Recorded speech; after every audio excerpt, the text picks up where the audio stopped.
Assalamualaikum warahmatullahi wabarakatuh. Selamat datang di pertemuan kedua Praktikum Statistika untuk Ilmu-Ilmu Pertanian dan Biologi, Program Magister Sekolah Pascasarjana.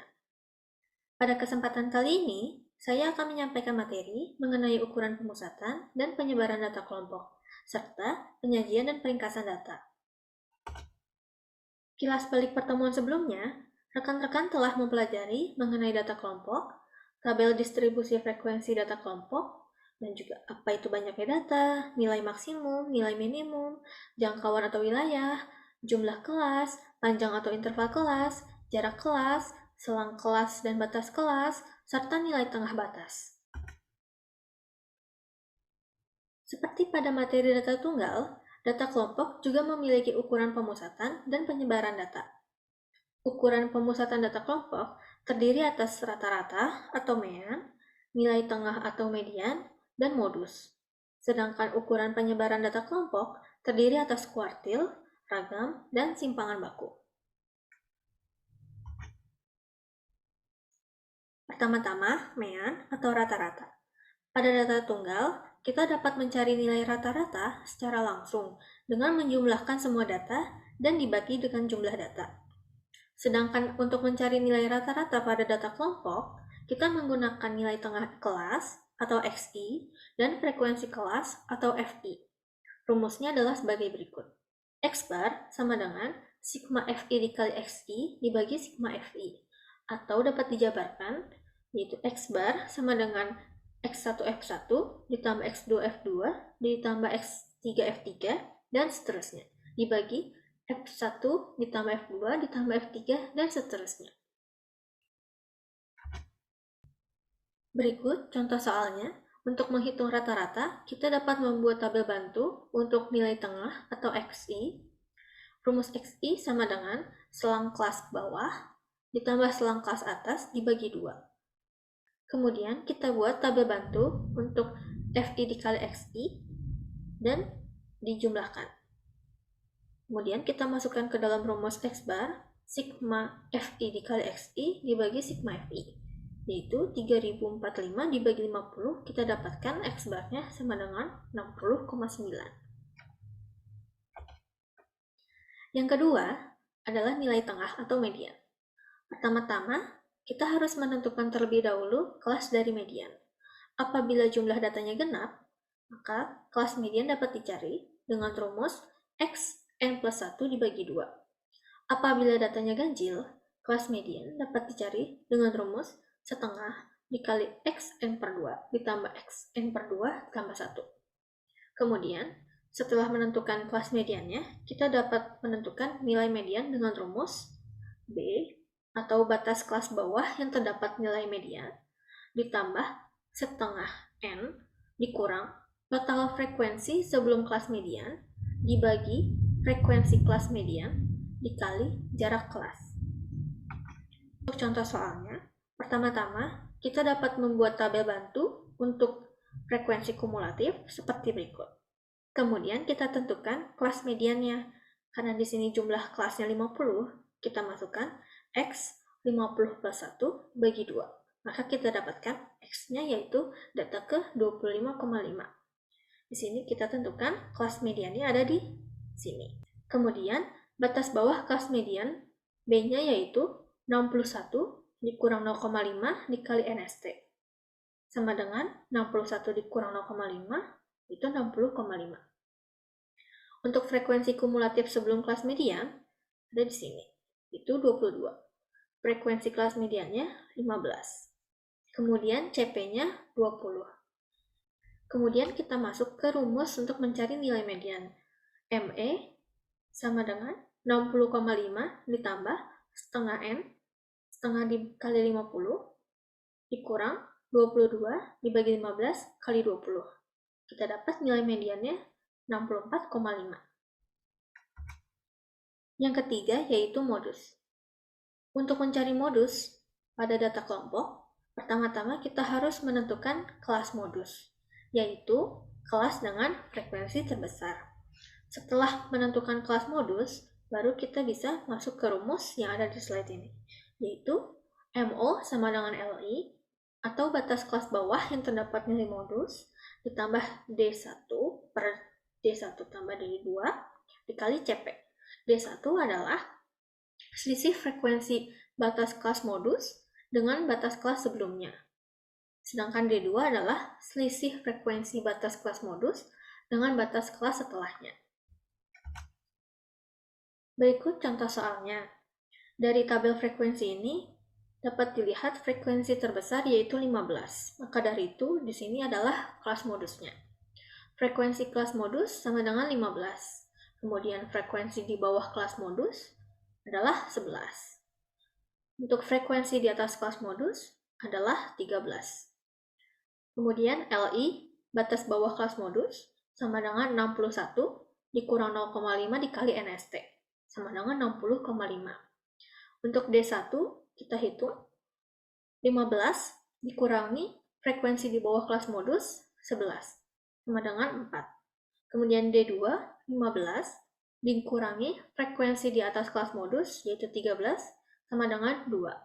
Kemudian kita masuk ke rumus untuk mencari nilai modus. MO sama dengan 60,5 ditambah 4 dibagi 4 ditambah 2 dikali 20.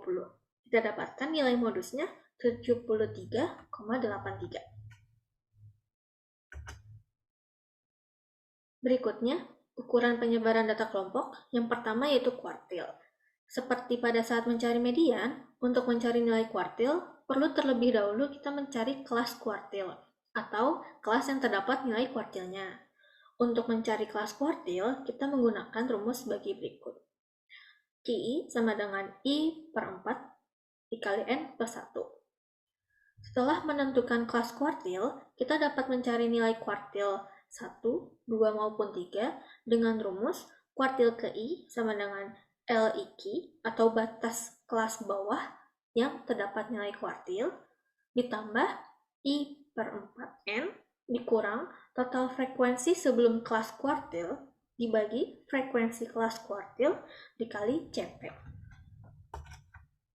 Contoh soalnya, sini kita tentukan dulu kelas kuartil 1, yaitu 1/4 dikali 50 plus 1, sama dengan 12,75. Kemudian kelas kuartil 2, 25,5, dan kelas kuartil 3, 38,25. Di sini kita menggunakan tabel frekuensi kumulatif untuk membantu menentukan kelas kuartil. 12,75 berarti ada di dalam kelas ini. Kelas kuartil 1 ada di sini, kelas kuartil 2 ada di sini, dan kelas kuartil 3 di sini. Setelah itu kita tentukan nilai kuartilnya dengan rumus seperti di bawah ini. Untuk Q1, kelasnya di sini, maka dari itu L1-nya adalah 41 dikurang 0,5, sama dengan 40,5. Kemudian, frekuensi kumulatif sebelum kelas kuartil yaitu 11. Frekuensi untuk kelas kuartil 1 adalah 11. Maka dari itu, kuartil ke-1 kita dapatkan dengan perhitungan ini, nilainya adalah 43,22. Dan seterusnya untuk kuartil 2 dan kuartil 3. Untuk kuartil 2, hasilnya akan sama dengan median. Kemudian, untuk ragam dan simpangan baku, karena pada data kelompok kita menggunakan frekuensi kelas, maka rumus untuk ragam adalah X kuadrat sama dengan 1 per M dikali dalam kurung sigma FI dikali XI kuadrat dikurang 1 per N dikali kuadrat dari sigma FI dikali XI. Dan untuk singkatnya, rumus simpangan baku adalah S sama dengan akar dari S kuadrat. Contoh soal, untuk memudahkan perhitungan ragam dan simpangan baku, kita dapat menyiapkan tabel bantu untuk FI dikali XI dan juga FI dikali XI kuadrat, seperti berikut. Kemudian kita jumlahkan untuk memudahkan dimasukkan ke dalam rumus. Sebelumnya, sigma FI dikali XI kita kuadratkan terlebih dahulu. Kemudian masuk ke dalam rumus ragam, S kuadrat sama dengan 1 per N-1 dikali sigma FI XI kuadrat dikurang 1 per N dikali kuadrat dari sigma FI dikali XI, maka akan sebagai berikut. Hasilnya, S kuadrat sama dengan 624,3265. Dan untuk simpangan bakunya, S sama dengan akar dari 624,3265. Simpangan baku atau S sama dengan 24,9865. Dalam ukuran penyebaran data kelompok, ada juga yang disebut dengan simpangan rata-rata atau SR. Simpangan rata-rata ini digunakan untuk menghitung penyebaran dari nilai rata-rata. Dalam rumusnya, simpangan rata-rata menggunakan nilai absolut. Jadi rumusnya, SR sama dengan sigma FI dikali absolut XI dikurang X bar dibagi sigma FI. Nah, contohnya di sini, kita pertama-tama harus menentukan nilai tengah atau XI dan nilai rata-rata atau X bar. Di sini sudah ada X barnya yaitu 60,9 dan nilai tengah atau XI-nya seperti berikut. Kemudian, kita dapat membuat tabel bantu untuk absolut XI dikurang X bar seperti berikut, dan juga tabel bantu untuk FI dikali absolut XI dikurang X bar seperti berikut. Setelah dijumlahkan hasilnya, kita dapat masukkan ke dalam rumus SR, dan didapatkan SR-nya yaitu 21,152. Jadi, seperti itu materi untuk ukuran pemusatan dan penyebaran data kelompok. Berikutnya, kita masuk ke materi penyajian data kelompok. Ada beberapa bentuk penyajian yang akan dibahas pada kesempatan kali ini, seperti apa bentuknya, dan juga data apa yang dimasukkan ke dalam diagram tersebut. Yang pertama, rekan-rekan mungkin sudah familiar dengan diagram pie atau pie chart. Diagram pie ini digunakan untuk menampilkan data yang berupa data kategorik, misalnya dalam bentuk nominal. Secara umum, diagram pie chart ini disajikan dalam bentuk persentase dan maksimalnya adalah 100%. Contohnya di sini, dapat kita lihat persentase perbandingan kelas plankton yang didapatkan pada saat sampling air. Bisa kita lihat ada persentase kelas bivalvia, gastropoda, kelas polychaeta, kelas crustacea, dan sisanya merupakan persentase plankton di luar kelas-kelas yang dikategorikan tadi. Kemudian yang kedua, kita mengenal diagram batang atau bar chart. Diagram ini menampilkan data kategorik. Adapun data yang dimasukkan ke dalam diagram batang ini, untuk sumbu X, kita memasukkan data berupa selang kelas. Sedangkan pada sumbu Y yang kita masukkan adalah data frekuensi kelas. Contohnya, dengan tabel distribusi frekuensi di sini, X atau sisi horizontalnya menunjukkan selang kelas. Di sini kita lihat untuk kelas pertama dengan selang kelas 10 hingga 13 dan frekuensinya yaitu 8. Jadi bagian vertikalnya ini menunjukkan frekuensinya. Dan seterusnya. Yang ketiga, histogram. Bentuknya hampir mirip dengan diagram batang. Diagram jenis ini digunakan untuk melihat ukuran penyebaran data. Kita juga bisa melihat dan mendeteksi adanya outlier, seperti ini. Kemudian, kita juga dapat mendeteksi adanya nilai modus yang lebih dari satu, seperti ini. Untuk histogram ini, bentuknya bisa miring ke kiri, bisa simetrik, maupun miring ke kanan. Data yang dimasukkan ke dalam histogram untuk sumbu X adalah batas kelas, dan pada sumbu Y adalah frekuensi. Contohnya dengan tabel distribusi frekuensi seperti ini, pada bagian horizontal atau sumbu X kita masukkan data batas kelas. Dan bagian vertikal pada sumbu Y kita masukkan frekuensi. Kemudian, ada yang disebut OGIF atau kita kenal dengan diagram garis. OGIF adalah grafik yang digambarkan berdasarkan data tabel distribusi frekuensi kumulatif.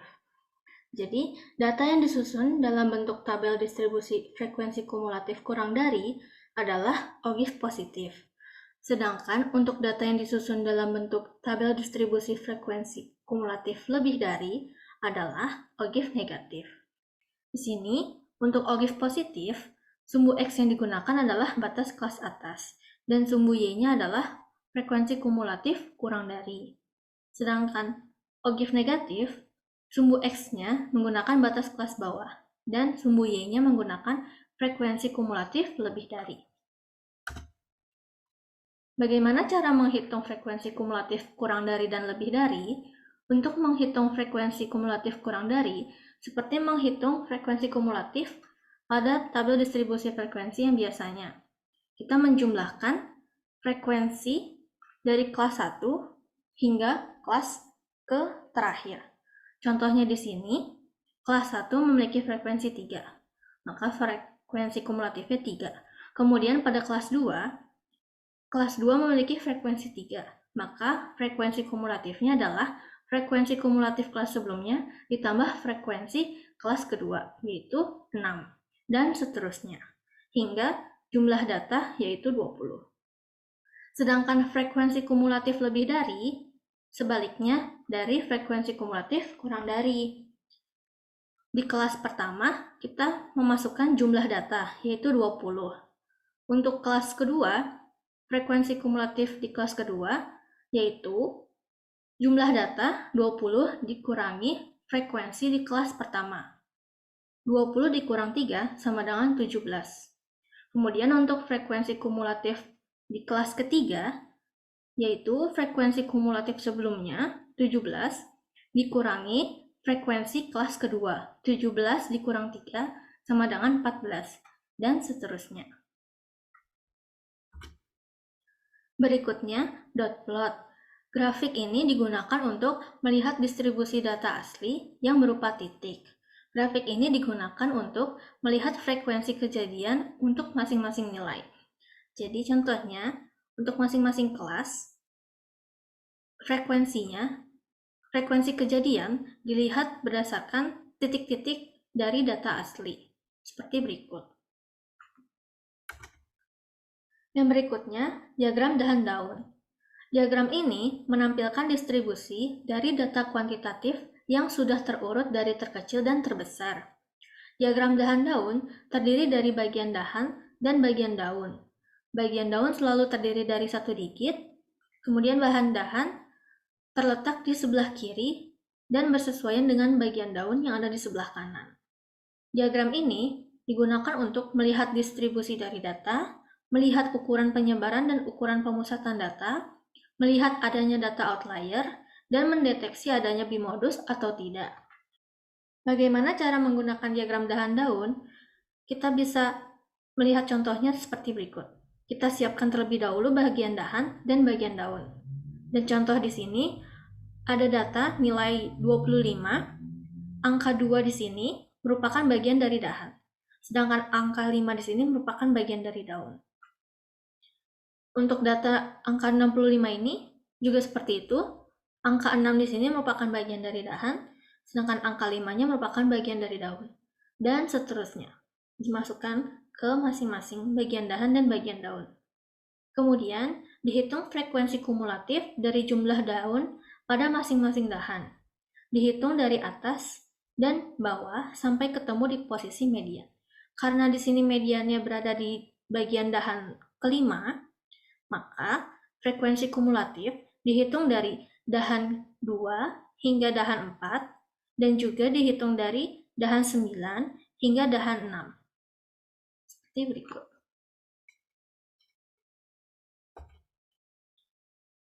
Kemudian, ada diagram kotak garis atau box plot. Diagram ini menyajikan data dari hasil statistik 5 serangkai, yaitu nilai minimum, Q1, Q2, Q3, dan nilai maksimum. Untuk diagram ini, pertama-tama kita harus menghitung pagar dalam atas atau PAD dan juga pagar dalam bawah atau PBD. Untuk PAD, rumusnya Q3 ditambah 1,5 dikali Q3 minus Q1. Sedangkan untuk PBD, rumusnya Q1 dikurang 1,5 dikali Q3 minus Q1. Untuk letaknya, Q1 berada di sini. Kemudian di tengahnya adalah Q2 atau median dan Q3. Di sebelah Q1 ada nilai minimum dan di sebelah kanan Q3 ada nilai maksimum. Untuk pagar dalam atas, letaknya akan berada di sebelah kanan Q3. Sedangkan untuk pagar dalam bawah, letaknya akan di sebelah kiri Q1. Kemudian, diidentifikasi data. Jika datanya kurang dari PBD atau datanya lebih dari PAD, maka data akan dikatakan sebagai outlier. Adapun dari diagram ini, informasi yang diperoleh yaitu melihat ukuran penyebaran dan ukuran pemusatan data, melihat adanya data pencilan, dan juga sebagai alat pembandingan sebaran dua kelompok data atau lebih. Berikutnya, kita lanjut ke latihan soal. Dari tabel distribusi frekuensi ini, kita cari rata-rata, median, modus, kuartil, ragam, dan juga simpangan baku.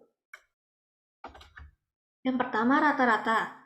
Kita cari X-barnya dengan rumus sigma FI dikali XI dibagi sigma FI. Kita masukkan 545 dibagi 30, maka X-barnya adalah 18,167. Kemudian untuk nilai mediannya, kita sudah buat tabel kumulatif. Kita cari kelas mediannya, X30 tambah 1 dibagi 2, maka X-nya adalah data ke-15,5. Data 15,5 berarti kelas median ada di sini. Kemudian, batas bawah kelas median, karena kelas median ada di sini, maka B-nya adalah 14 dikurang 0,5, sama dengan 13,5. Kemudian, frekuensi kumulatif sebelum kelas median adalah 8, dan frekuensi kelas median adalah 9. Dan di sini CP-nya sama dengan 4. Maka kita masukkan ke rumus median sebagai berikut. Kita dapatkan mediannya adalah 16,6. Yang ketiga adalah modus. Pertama-tama kita cari dulu kelas modus. Dilihat dari sini frekuensi terbanyak adalah 9 pada kelas kedua. Maka dari itu, kita masukkan di sini frekuensi kelas modus sama dengan 9. Frekuensi di bawah kelas modus adalah 8. Frekuensi di atas kelas modus adalah 4. Kemudian, batas bawah kelas modus sama dengan 14 dikurang 0,5 sama dengan 13,5. Kemudian kita cari D1-nya adalah 9 dikurang frekuensi di bawah kelas modus, sama dengan 1. Kemudian D2-nya adalah 9 dikurang frekuensi di atas kelas modus, yaitu sama dengan 5. Kemudian kita masukkan ke rumus modus, MO sama dengan seperti berikut. Dan didapatkan hasilnya MO sama dengan 14,167. Kemudian kita cari kuartilnya, kita tentukan dulu kelas kuartilnya. Kuartil 1, kuartil 2, dan kuartil 3 kita dapatkan hasilnya seperti berikut. Kuartil 1, 7,75. Kita lihat dari frekuensi kumulatif, kelas ini menunjukkan kelas kuartil 1. Kemudian kelas kuartil 2 berada di sini. Kelas kuartil 3-nya ada di kelas ini. Kemudian kita masukkan seperti tadi, kuartil 1, karena kelasnya di sini, maka LI-nya sama dengan selang kelas bawahnya 10 dikurang 0,5 sama dengan 9,5. Kemudian frekuensi kumulatif sebelum kelas kuartil 1, karena tidak ada, maka kita masukkan 0. Dan frekuensi kelas kuartil 1 sama dengan 8. Maka kuartil 1 sama dengan 9,5 ditambah 1/4 dikali 30 dikurang 0 dibagi 8 dikali CP-nya adalah 4. Kuartil 1 sama dengan 13,25. Kemudian kuartil 2. Kuartil 2 karena kelasnya ada di sini, maka LI-nya sama dengan 14 dikurang 0,5 sama dengan 13,5. Kemudian frekuensi kumulatif sebelum kelas kuartil 2 adalah 8. Dan frekuensi kelas kuartil 2 adalah 9. Maka nilai kuartil 2 adalah 13,5 ditambah 2/4 kali 30 dikurang 8 dibagi 9 dikali 4 sama dengan 16,6. Kuartil 2 ini hasilnya akan sama dengan median. Dan kuartil 3-nya, karena kelas Q3 ada di sini, maka L1-nya sama dengan 22 dikurang 0,5 sama dengan 21,5. Untuk frekuensi kumulatif di atas kelas kuartil 3 sama dengan 21. Kemudian frekuensi untuk kelas kuartil 3 adalah 4. Maka kita masukkan ke rumus dan didapatkan Q3-nya adalah 23. Kemudian untuk ragam, seperti contoh yang tadi, kita buat dulu tabel bantunya untuk FI dikali XI dan FI dikali XI kuadrat seperti berikut. Kita masukkan angkanya, Untuk sigma FI dikali XI kuadrat, yaitu 1097,5, dan sigma FI kali XI-nya 545. Sigma FI dikali XI-nya ini kita kuadratkan dulu, dan didapatkan hasilnya 297,025. Setelah itu, kita masukkan ke rumus, S kuadrat sama dengan 1 dibagi N, N-nya adalah 30, berarti 30 dikurang 1, dikali, dalam kurung, sigma FI dikali XI kuadratnya adalah 1097,5 dikurang 1/30 dikali kuadrat dari sigma FI dikali XI-nya adalah 297,025. Maka didapatkan ragamnya atau S kuadrat adalah 36,78.